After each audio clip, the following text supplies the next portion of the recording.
열왕기하 6장은 물에 빠진 쇠도끼 이야기로 시작합니다. 우리가 얻을 수 있는 교훈은 무엇일까요? 물에 떨어뜨린 쇠도끼도 떠오르게 하는 이 엘리사의 어마어마한 능력, 아람 사람의 은밀한 전략도 이미 다 알고 있던 엘리사의 능력, 역시 엘리야의 갑절의 영감을 받은 것이 맞구나, 완전 대단하구나, 여기로 결론을 맺으면 안 되겠습니다. 엘리사가 이런 능력을 드러낼 수 있었던 것은 그를 칭하고 있던 호칭에서 잘 나타나고 있습니다. 엘리사의 대표적인 호칭은 바로 하나님의 사람이었습니다. 하나님의 사람 엘리사라는 제목으로 잠시 은혜를 나누기를 원합니다. 엘리사를 하나님의 사람으로 표현한 근거들을 발견하기를 원합니다. 첫 번째, 그는 깨어있는 사람이었습니다. 엘리사는 영적으로 깨어있는 사람, 하나님의 사람, 하나님의 선지자였습니다.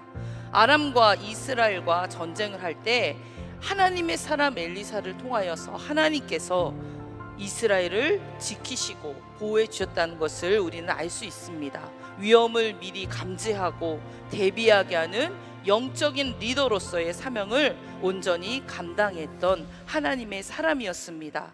그 하나님의 능력이 임하고 많은 이들이 따를 때 누구나 교만하여지고 내 능력을 의지할 수도 있었습니다.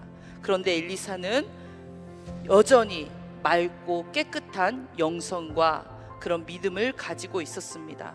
그것은 아람 왕이 화가 나서 결국 엘리사를 잡으러 말과 전차와 큰 군대를 그가 있는 도단으로 보냈을 때 더욱 여실히 드러납니다.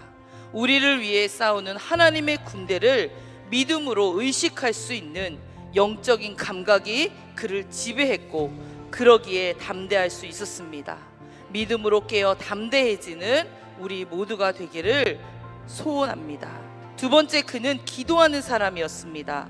믿음의 사람, 깨어있는 사람은 모두 기도의 사람입니다. 이것은 너무나 명백한 공식과도 같습니다. 엘리사가 종에게 두려워하지 말라라고 한 후 그러고 나서 하나님께 기도드렸다고 했습니다.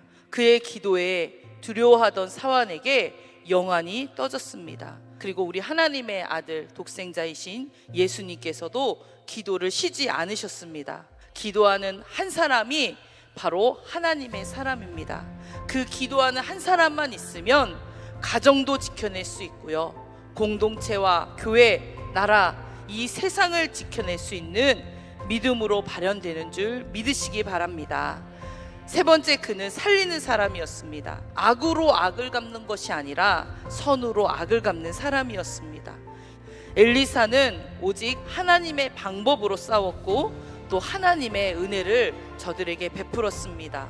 승리와 복수가 목적이 아니라 생명을 귀히 여기시는 하나님의 자비를 그 또한 드러내고 있습니다.